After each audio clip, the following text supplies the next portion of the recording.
Salut Daria. Écoute, première des choses, ton erreur, elle se situe ici, là.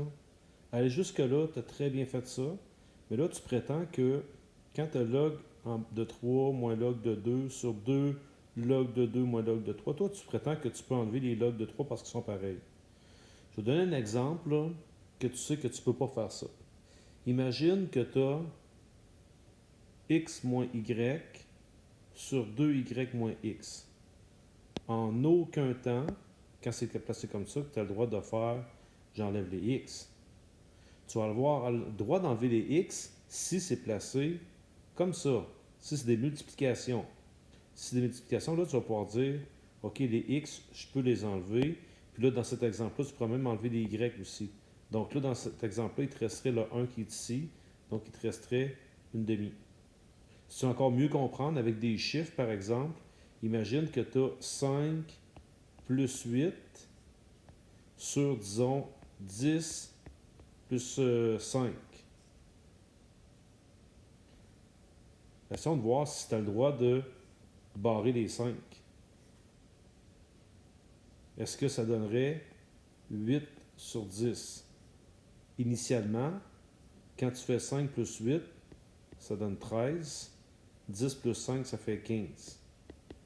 Tu vois très bien que même si je réduis ça ici, là, mais de toute façon, peu importe, là, mettons celui-là ici, il se divise par 2 qui fait 4 cinquièmes. Puis mettons que ton 4 cinquièmes, tu voudrais le mettre en 15e, ça fait 12 quinzièmes. Tu vois très bien que ça ne marche pas, tu n'as pas le droit de faire ça.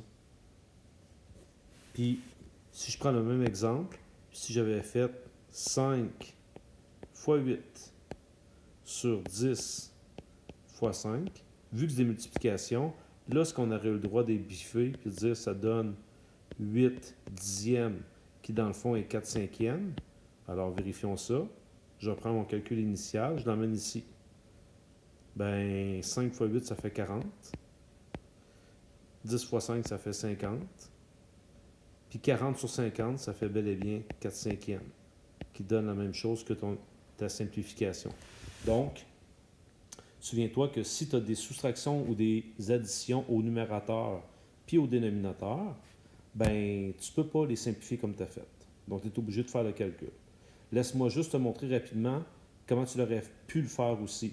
Là, ici, tu remarqueras que dès le départ, c'est une belle stratégie, là, lorsque tu as des exponentielles des deux côtés, d'ajouter le log de chaque côté. C'est une belle stratégie. Ça va bien. Après ça, avec les propriétés.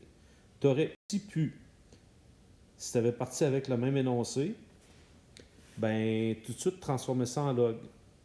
Fait que l'énoncé qui est juste ici, cet énoncé-là, revient à dire que c'est le log en base 2 de la réponse qui est là, qui va donner l'exposant 2x plus 1.